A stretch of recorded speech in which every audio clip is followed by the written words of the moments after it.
My hands were shaking the moment I saw my own name missing from the paper that carried my life's blood. That was the moment everything inside me broke. Not from age, not from illness, but from betrayal. I stood in my small kitchen, the morning sun bleeding through the faded curtains, holding a folded document that had been slipped under my door. The envelope was unmarked, but the contents were enough to strip 20 years off my life. A sale contract. The very land where I built my home, where my wife and I once planted oak trees to mark the birth of our children, was listed as transferred. Signed, sealed, stamped, but not by me. My signature, the only one that mattered, had been replaced with a crude imitation. I read it 3 times, my lips trembling over the words. Buyer, Richard Harlan. Seller, Thomas Whitaker. My son. My only son. For a long moment, the world grew silent around me. The hum of the refrigerator faded. The ticking of the old wall clock seemed to stop. All I could hear was the ragged pull of my own breath as I realized the truth. My son had sold our land behind my back. This wasn't just soil and grass. This was the ground I'd bled for, the mortgage I'd paid off with years of double shifts, the promise I whispered to my wife on her final night. No matter what happens, our land will always stay in the family. That promise had kept me alive, and now it was torn apart by the one person I trusted most. I felt my knees weaken, and I sank into the wooden chair by the table. The contract slipped from my hand, landing flat against the scarred wood. My eyes wandered across the room, to the framed photograph of my late wife, Ellen, smiling in front of the farmhouse years ago. I could almost hear her voice, asking me to keep the land safe for our grandchildren. How would I explain this to her if she were still here? How could I explain that our son had taken what we built and traded it away like it meant nothing? The more I stared at the signature, the more I saw the cracks of something darker. Thomas didn't just sell the land. He had done it with urgency, as if hiding something. The buyer's name rang faintly in my memory. Harlan was known around town, not for kindness, but for preying on men drowning in debt. That was when the tremor in my hands hardened into a fist. This wasn't just about losing land. This was about uncovering what my son had buried beneath that paper. And as the clock ticked back into motion, I knew this contract was only the beginning of a betrayal, deeper than I had ever imagined. The next morning, I carried that contract to the county clerk's office, my heart pounding like a drum with every step.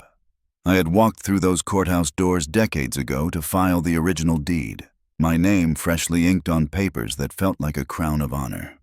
Back then, I was a younger man, proud, with Ellen at my side, holding the folder as if it were a newborn child. Now I returned alone, older, heavier, clutching a document that told me I no longer existed. The clerk, a thin woman named Marjorie, slid her glasses down her nose as she read through the file. She didn't know my history, didn't know that every word she spoke would cut into me like a knife. Mr. Whitaker, according to this contract, your son is the seller. It shows the property is already in transfer review. Transfer review. The words nearly knocked the breath from my chest. It sounded so clean, so official, as if I had never walked that land with bleeding hands, as if I had never paid each installment with sweat-stained paychecks. To them, I was just an old man on the wrong side of a signature. I leaned across the counter. Marjorie, look at the signature again. That isn't mine. She adjusted her glasses, tilted the page, and frowned. It's close, but yes, I can see it's different. She lowered her voice, as though afraid the walls themselves might be listening. If this was accepted as valid, someone forged your name. My throat tightened. Forgery.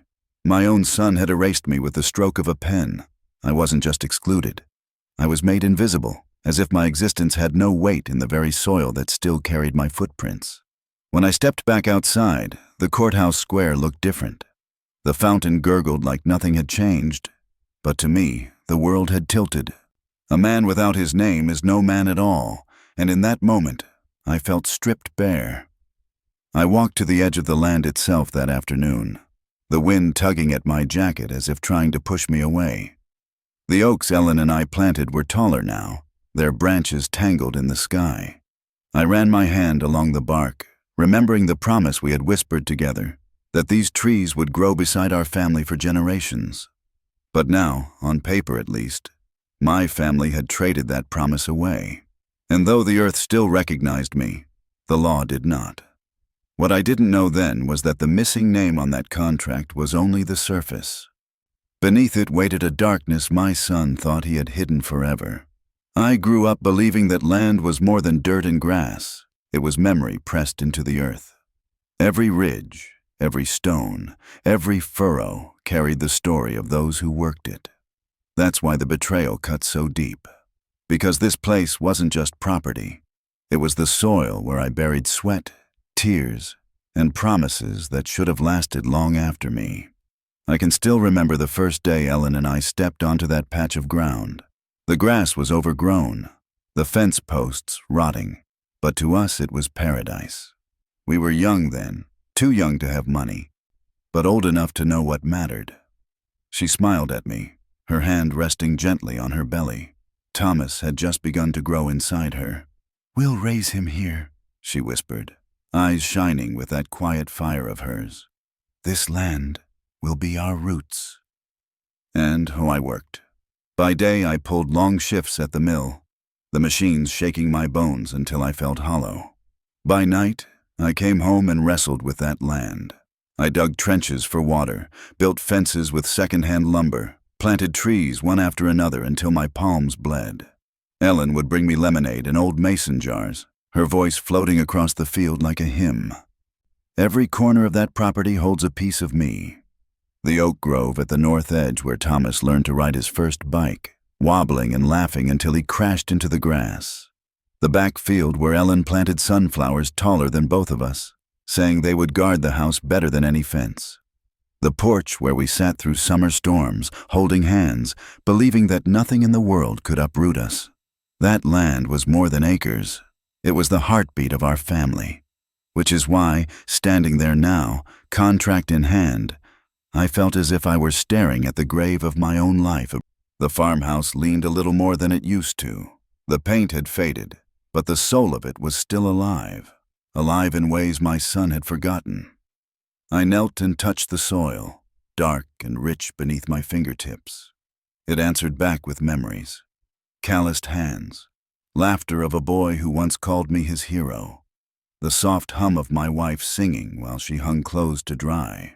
And I asked myself, how could Thomas look at this same ground and see nothing but a number on a page?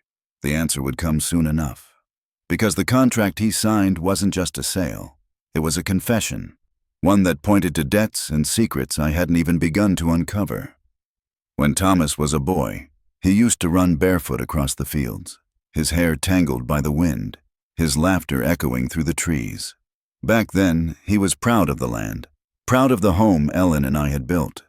He used to say, "Dad, one day I'll take care of this place when you get too old." Those words felt like a promise carved into stone. But promises, I've learned, can be buried under pride. As the years passed, Thomas began to change.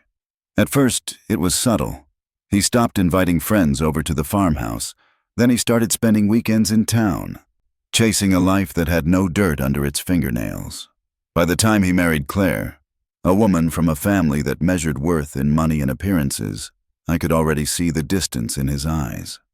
Claire wasn't cruel, at least not at first, but she carried herself with the kind of polished pride that looked down on men with calloused hands. At Sunday dinners, she would compliment the roast chicken I made, then turn and whisper to Thomas about getting out of this old place. She laughed too quickly at jokes about country folk, and Thomas, my Thomas, laughed with her. He started wearing suits on weekends, even when there was no office to go to. He polished his shoes before visiting me, as if mud from our fields might stain his new life. And slowly, the boy who once dug holes beside me for fence posts began to act as though the land was a burden tied around his neck. One evening, not long before the contract surfaced, I overheard him speaking on the phone. His voice was sharp, impatient, not the tone of a son, but of a man trying to prove himself. "I'll get the money. Don't worry about my father's place. It's as good as mine." That sentence cut deeper than any insult. My place. His words were dripping with entitlement, not love. I realized then that Thomas had learned to wear a mask of success, of arrogance, of a man too important to bend down and remember where he came from. He wasn't just trying to live differently, he was trying to erase the soil that made him. And yet, beneath that mask, I sensed something else. Fear. Fear that his carefully built image could collapse. Fear that without the land, without the illusion of ownership, he was nothing more than a man in debt. That fear was written all over the contract, and I knew deep down it was only the first crack in a mask about to shatter. It was supposed to be a simple Sunday meal, the kind of gathering Ellen used to love. I had roasted a chicken with rosemary from the garden, mashed potatoes whipped until smooth, and a peach cobbler cooling on the counter. I wanted to believe that sharing a table might bridge the distance I felt growing wider each day between me and my son. Thomas arrived in a crisp shirt, Claire at his side, her perfume filling the room before she even took off her coat. My grandson, little Jacob, ran in first, wrapping his arms around my waist with a laugh that almost healed me. Almost. At first, the conversation was light. Claire spoke about a charity event in town, her voice animated, her eyes flashing as though she were already on stage. Thomas chimed in about a business opportunity he was pursuing, vague but loud enough for me to notice he wanted me to be impressed. I smiled politely, carving the chicken, but a heaviness hung in the air. Then it came. Claire placed her fork down, leaned back in her chair, and said, "Thomas, we really need to think about what's best for the children. This old house, this land, it doesn't give them the future they deserve." I froze, knife still in my hand. The words echoed louder than they were spoken. Thomas didn't defend me. He didn't remind her that this house was where he had once been cradled to sleep, where Ellen had sung lullabies by the fire. Instead, he cleared his throat and said softly, "Claire's right, Dad. Maybe it's time you thought about letting go. You're not getting any younger, and managing property is, well, it's complicated. Complicated." That was the word he used to describe the soil that carried his childhood, the fields that bought his school clothes, the roof that sheltered him through storms. I set the knife down slowly, my hand steady, though my heart was not. "Letting go?" I asked, my voice quiet, almost too calm. Thomas wouldn't look me in the eye. Claire reached across the table, patting his hand as if he were a child. "We're only thinking about what's best for everyone, Mr. Whitaker. Maybe someone else could handle the land more responsibly." The silence that followed was unbearable. Even Jacob noticed, staring wide-eyed between us, his small fork hovering above his plate. I didn't shout. I didn't argue. I simply looked at my son and wondered where the boy who once promised to take care of this land had gone. All I saw now was a man rehearsing excuses, a man already halfway out the door of his own heritage. That night, after they left, I cleared the table alone. The roast chicken sat half-eaten, the cobbler untouched, and though the house was quiet, the words still thundered in my chest. Because what Thomas didn't know was that while he was hinting at me letting go, the land was already gone on paper, and he was the one who had signed it away. 2 days after that uneasy dinner, I found the truth staring back at me in black ink and a forged hand. It came quietly, slipped under my front door sometime before dawn, the way cowards deliver their blows. At first, I thought it was another flyer, some notice from the county. But when I bent down and picked it up, the weight of the paper told me otherwise. I opened the envelope at the kitchen table. The smell of coffee lingered in the air, the steam curling from a chipped mug Ellen once bought at a yard sale. And then my eyes fell on the words that made the room tilt. Purchase agreement. Transfer of title. Buyer, Richard Harlan. Seller, Thomas Whitaker. For a moment, I thought it must be a mistake, some clerical mix-up. But as I scanned the pages, my heart began to pound. There it was, a signature meant to be mine, clumsy in places, too clean in others. Someone had tried to copy the curl of my W and the sharp edge of my K.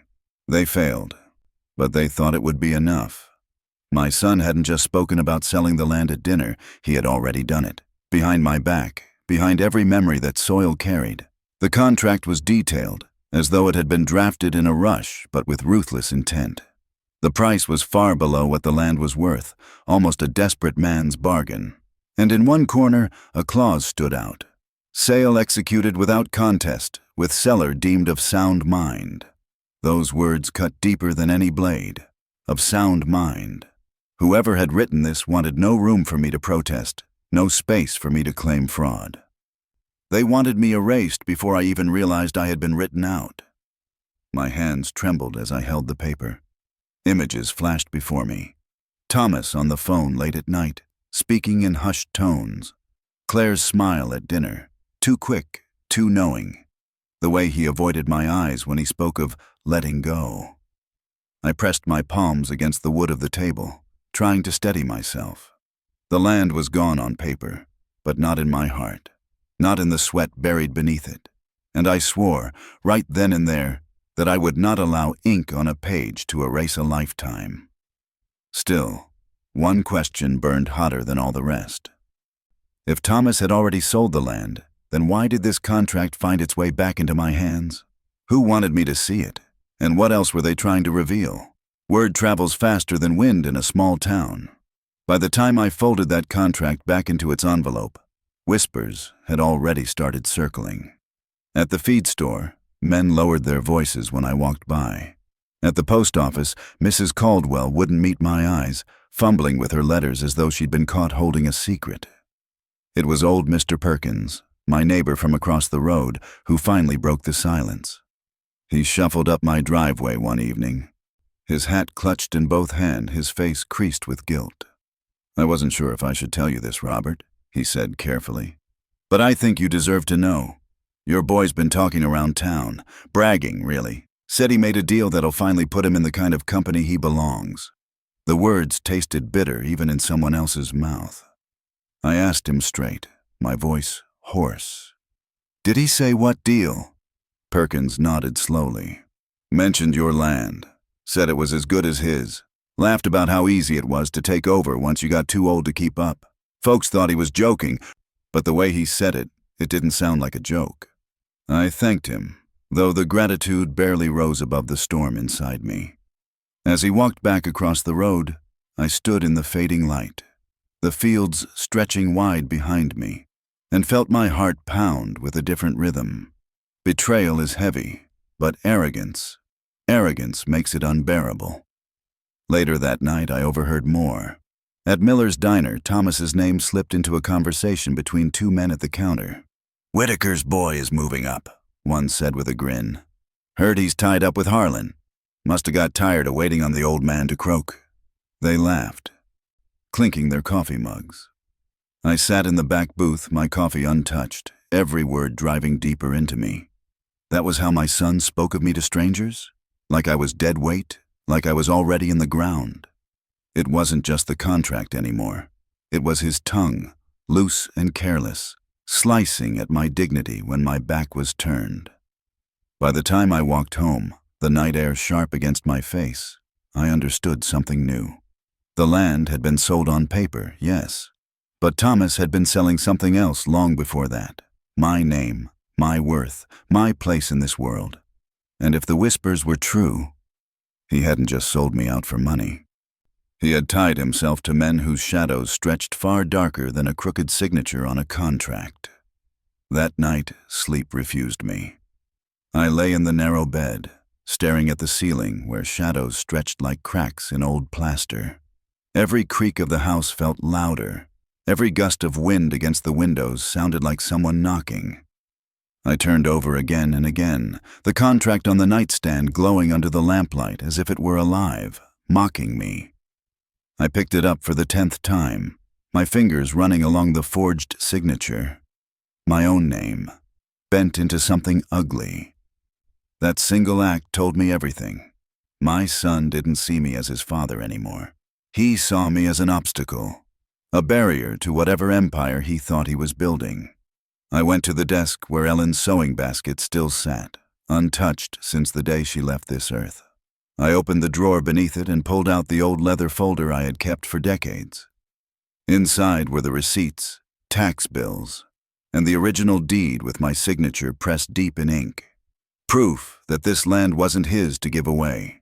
Proof that my life had roots too thick for one greedy hand to pull up. But even as I set the papers in a neat pile, a question gnawed at me. What had driven Thomas to this? Money alone doesn't twist a man so completely. Pride, yes. Fear, maybe. But something darker seemed to pulse behind those pages. I made coffee, though it was well past midnight. Sat at the kitchen table, steam rising, contract on one side and my folder on the other. Two versions of my life. One true, one false. I thought of Ellen, her voice soft in my ear during the hardest years. Robert, when the night feels longest, that's when you stand the tallest. So I stayed awake. I stared down the contract until dawn painted the curtains with pale light. And in those long hours, my sorrow hardened into something else. I wasn't going to fold quietly into the shadows, waiting for my son's betrayal to bury me. No, I was going to dig. I was going to find every secret Thomas thought he had hidden, every lie he stitched into that contract. Because if I had to choose between sleepless nights and living as a man erased, I'd take sleepless nights every time. And as the sun broke over the horizon, I knew my reckoning had only just begun. By morning, my eyes burned from the weight of a night without rest, but my resolve was sharp as broken glass. I couldn't carry this alone any longer. If Thomas had the nerve to forge my name, I needed someone who knew both the law and the man I used to be, before age made people think I was weak. I thought of Frank Miller. We'd swung hammers together back when the factory still roared, when our paychecks barely covered rent and a sack of groceries. Frank had left the line years ago and built himself into a quiet kind of success.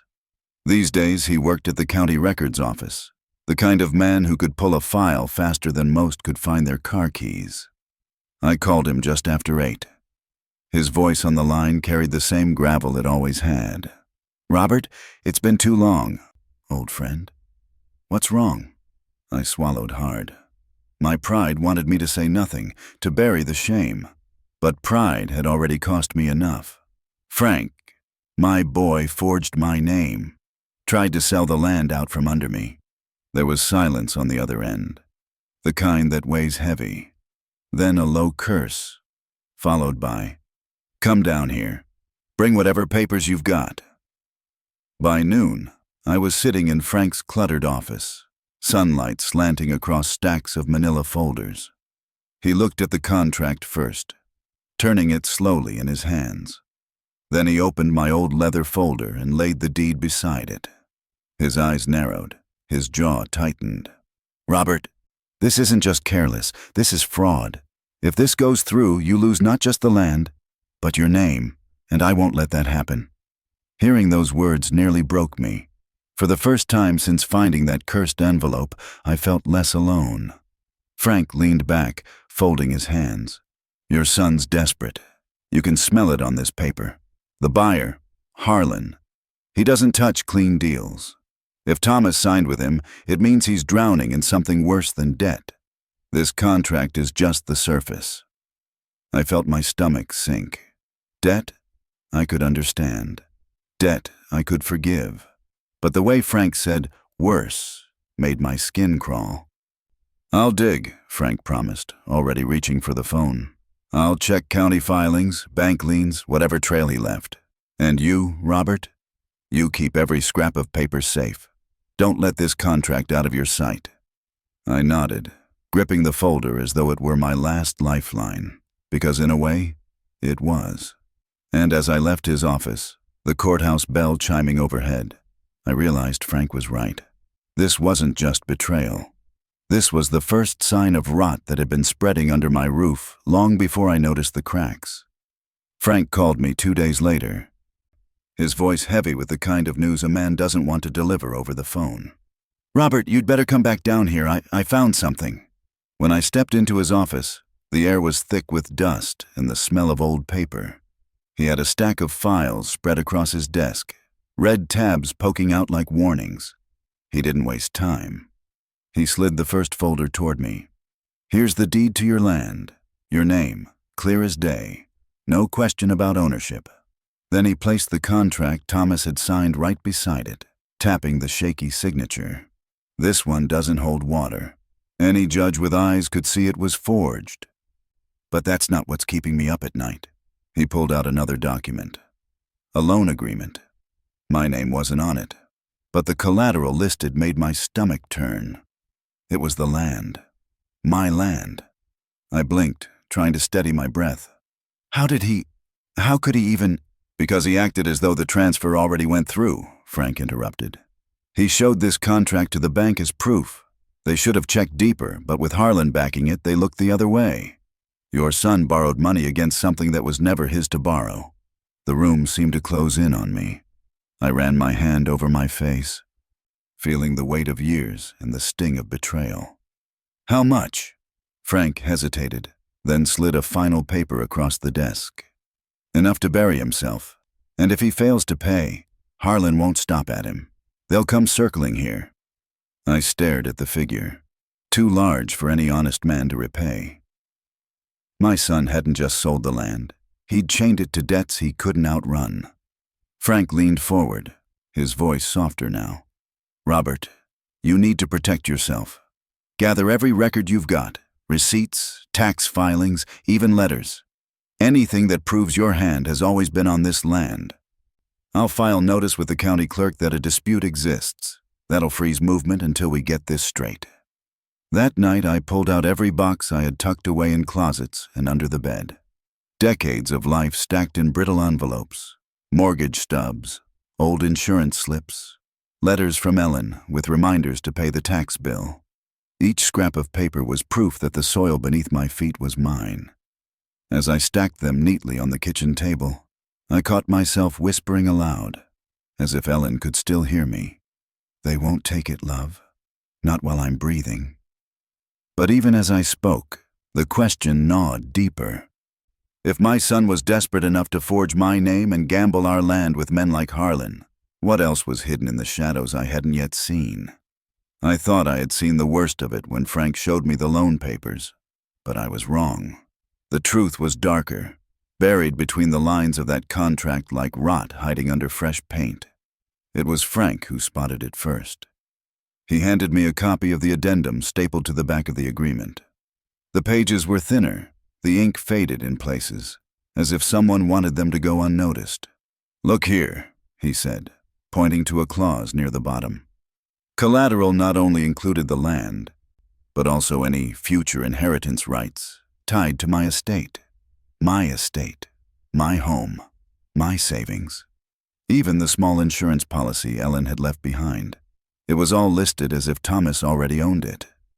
I stared at the words until they blurred. He hadn't just sold the land. He had signed away pieces of me, of Ellen, of everything we had built together. He was betting my life's work against debts I hadn't even known he carried. Frank's voice broke the silence. "Robert, this isn't just desperation. This is recklessness. Your son tied himself to a man known for breaking people who can't pay. Harlan doesn't do forgiveness. He does collection." The room swayed, and I had to grip the edge of the desk to keep from falling. I could almost hear Ellen's voice, sharp but trembling, the way she used to sound when she scolded Thomas as a boy. "Don't play with fire, Thomas. It'll burn more than you." I walked out of Frank's office in a fog, the papers clutched tight against my chest. Every step back to the farmhouse felt heavier. When I opened the door, the place felt colder than it had in years.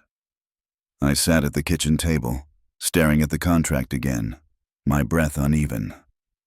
Why hadn't he come to me? Why hadn't he said he was in trouble? I would have helped, even now, even after everything. But instead, he carved my name into his lies and shackled me to men who dealt in shadows. That night, I couldn't bring myself to light the lamp. I sat in darkness, listening to the groan of the house, the creak of the porch steps in the wind. And I wondered if the boy who once chased fireflies in the yard was gone forever, or if he had buried himself beneath this mountain of deceit. The contract hadn't just uncovered a betrayal. It had pointed me toward a truth I was almost afraid to face.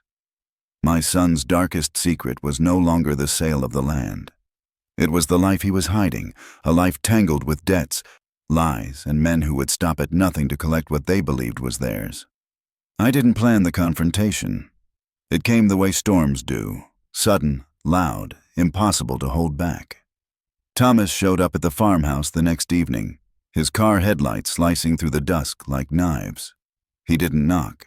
He walked straight in, his tie loose, his face flushed with the confidence of a man who thought he was untouchable. "Dad," he began, tossing his keys onto the counter. "I know you've seen the papers. Let's not make this harder than it needs to be." I rose slowly from the chair, the contract already on the table between us. "Harder? You forged my name, Thomas. You sold the land your mother and I bled for."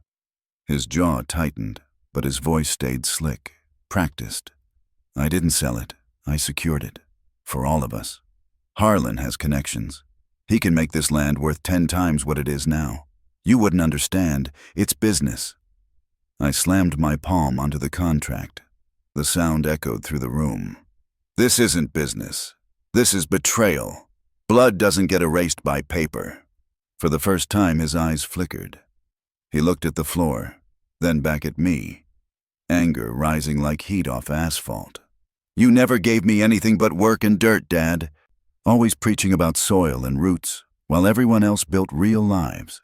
This land was a chain around my neck. I just cut it loose."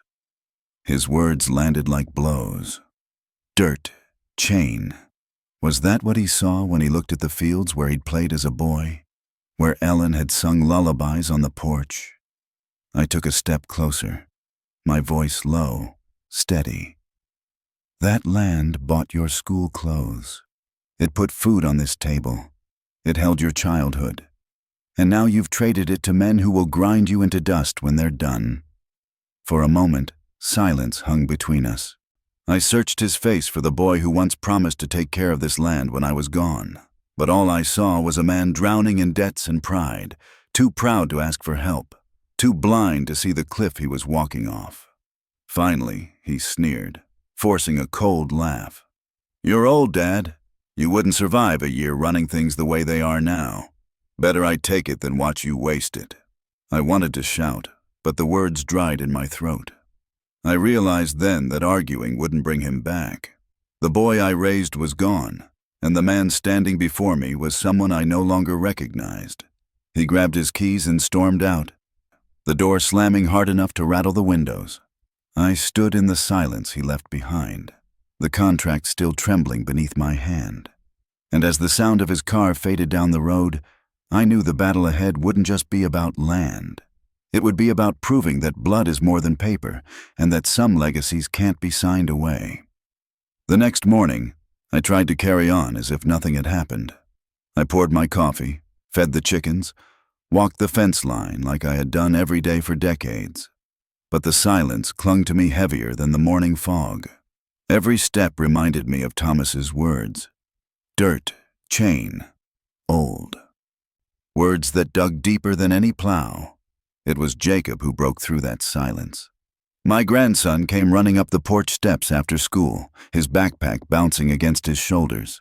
He carried the same crooked grin his father once had, the same light in his eyes that used to melt Ellen's heart. For a moment, I almost forgot the weight I carried. He climbed onto the porch swing beside me, his small legs swinging back and forth. He fiddled with the straps of his backpack before blurting out the question that froze my chest. "Grandpa, Dad said this place isn't yours anymore. Is that true?" The world seemed to tilt. My heart clenched as if someone had reached inside and squeezed. I looked at him, so young, so trusting, and I saw the confusion in his eyes. He didn't ask with anger. He asked with fear. Fear that the home he loved might no longer belong to the man who had always welcomed him here with open arms. I swallowed hard. forcing my voice to steady. "This land is ours, Jacob. Your grandma and I built it with our hands, and as long as I'm alive, no paper in the world can take that truth away." He frowned, his brows knitting together. "But Dad said he sold it. He said someone else owns it now." I felt tears burn behind my eyes, but I held them back. I couldn't let him see me break. "Your dad, he made a mistake. He forgot what this place means, but one day, you'll understand that some things can't be sold. Not love, not family, not roots." Jacob was quiet for a long moment. Then he leaned against me, resting his head on my arm. "I like it here, Grandpa. It feels safe." Safe. The word cut me deeper than any clause in that contract. Because if my grandson felt safe here, it meant the land still had a heartbeat, still carried the legacy Ellen and I had poured into it, and I would fight with everything left in me to make sure he never lost that feeling. As the sun dipped behind the trees, Jacob's question echoed in my mind. My son's betrayal was no longer just mine to bear. It was a shadow falling over the next generation, and if I didn't act soon, the darkness would swallow us all. That night, after Jacob's question echoed itself into silence, I sat at the kitchen table surrounded by papers. The old leather folder lay open, its pages fanned out like a shield. Deeds, receipts, tax stubs. Decades of proof that the soil under my boots was mine. But proof alone wasn't enough. Not anymore. I stared at Ellen's photograph on the wall. Her eyes seemed to follow me, calm but firm. The way she always looked when I was on the verge of giving up. "Don't let them take it, Robert," I could almost hear her whisper. "Not while you can still stand." So I picked up the phone. The first call was to Frank. "It's time," I told him.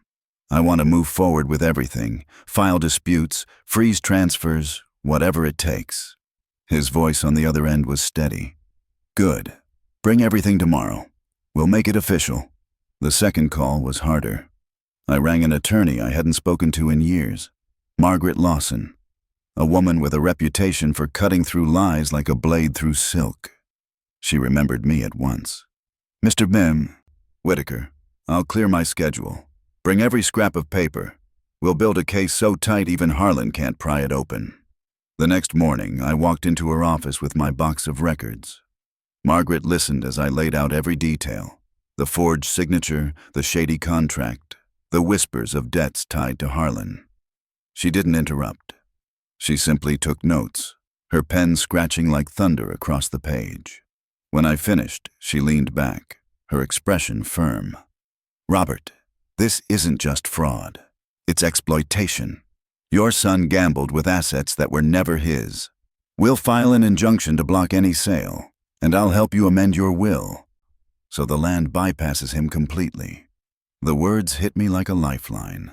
For the first time since that envelope landed on my doorstep, I felt the ground steady beneath me.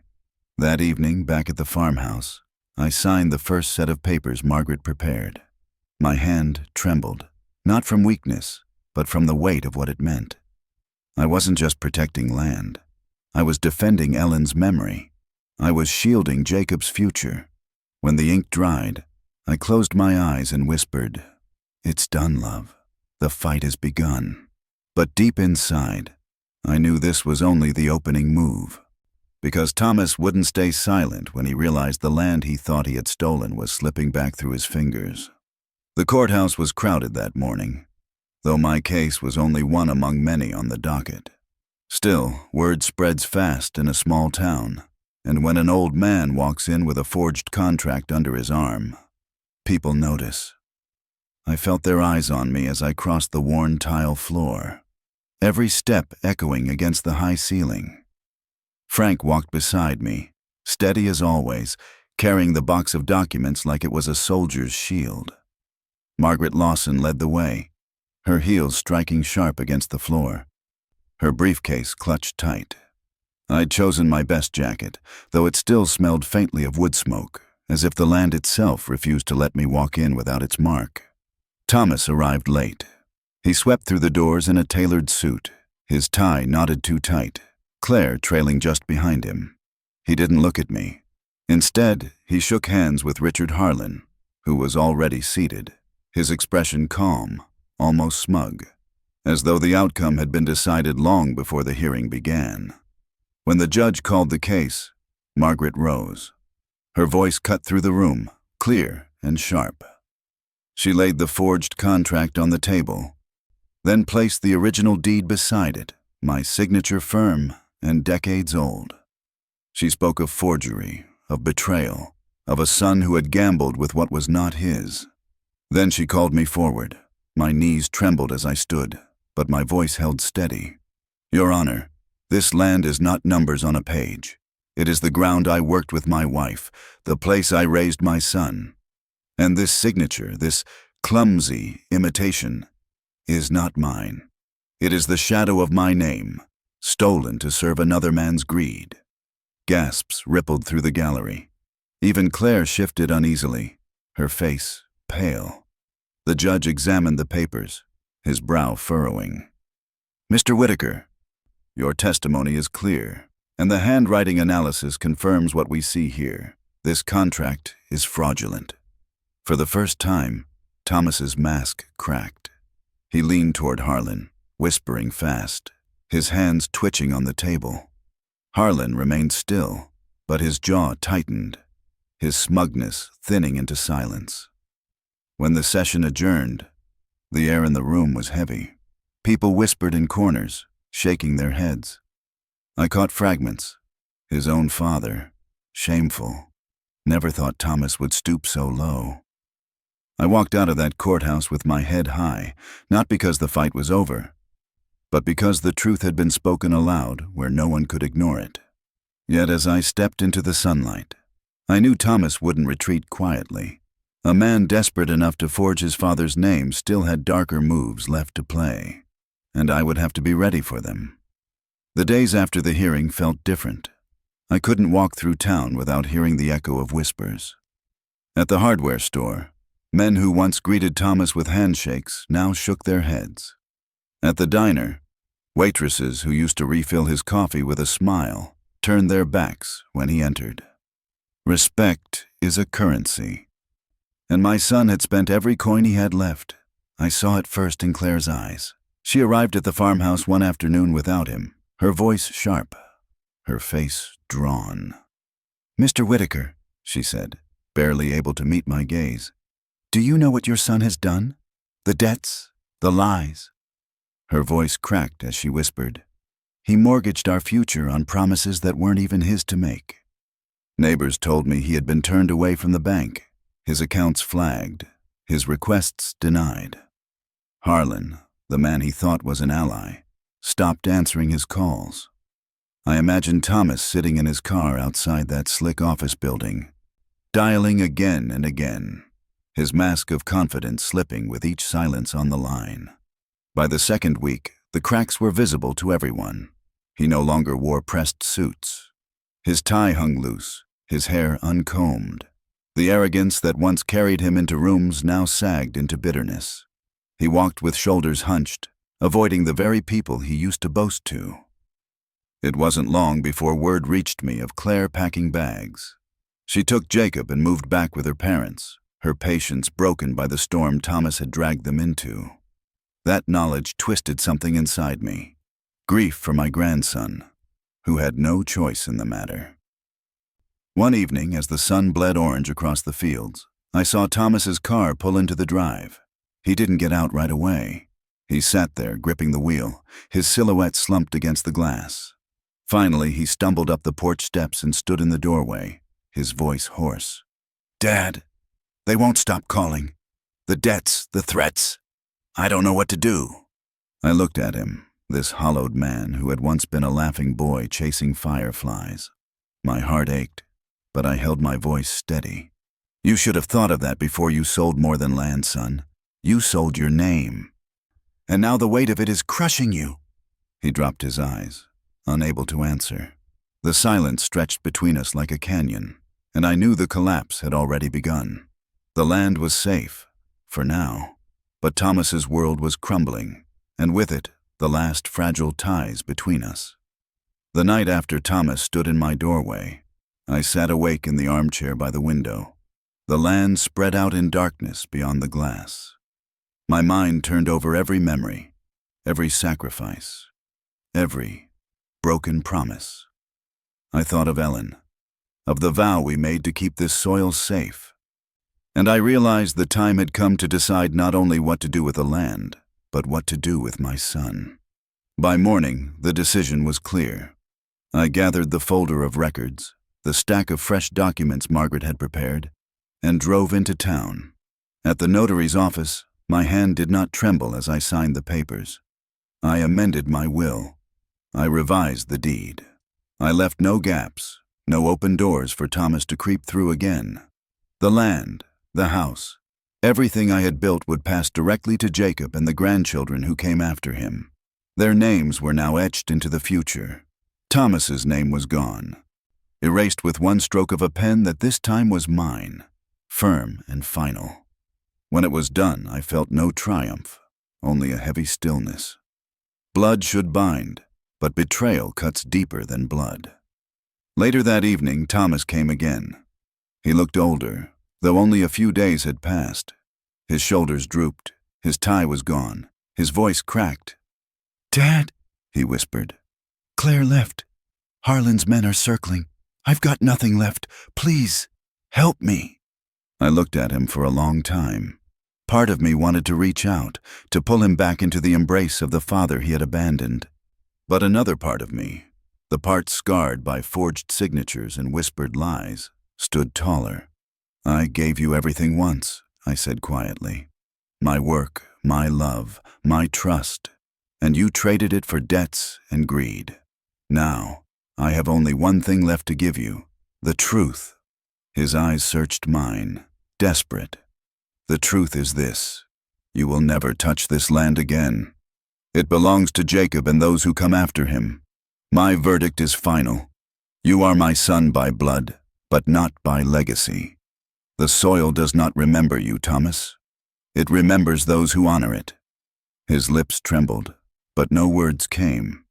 He turned and walked away, the sound of his footsteps fading into the night. I sat back down in the armchair, the house quiet around me, and let the weight of the verdict settle. I had not chosen revenge. I had chosen justice, the kind only a father betrayed can understand.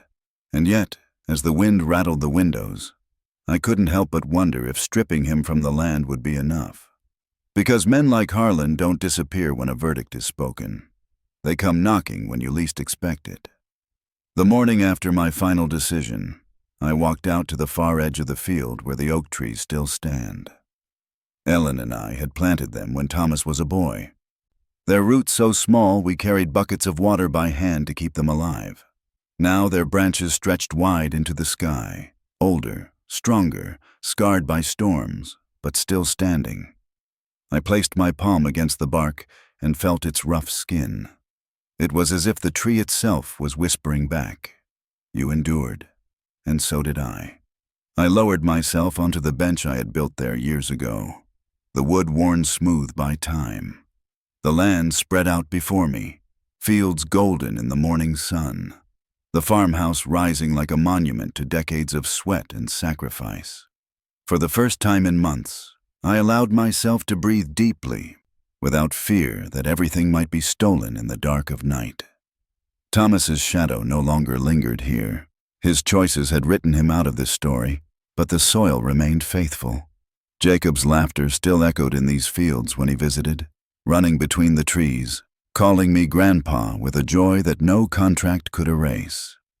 That was the legacy worth protecting. Not money, not pride, but the safety of a child who felt at home on this land.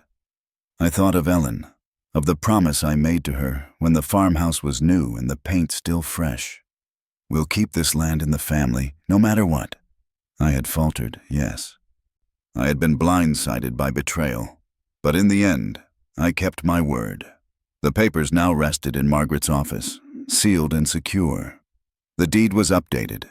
The will was amended. The future was protected. And though my heart still ached with the loss of a son I once knew, My spirit stood taller than it had in years. I whispered into the wind, as though Ellen could hear me. It's safe now, love. Our roots are safe. A crow flew overhead, its shadow gliding across the field. The branches rustled, the soil beneath me firm, eternal. As I rose from the bench, I realized something I hadn't before. Betrayal may scar, but dignity heal. And though Thomas had walked away from this place, Jacob would walk back to it again and again, carrying the memory of a grandfather who refused to bow. And so, under the oak tree where it all began, I closed this chapter of my life. Not with triumph, not with bitterness, but with the quiet strength of a man who had fought for his legacy and won.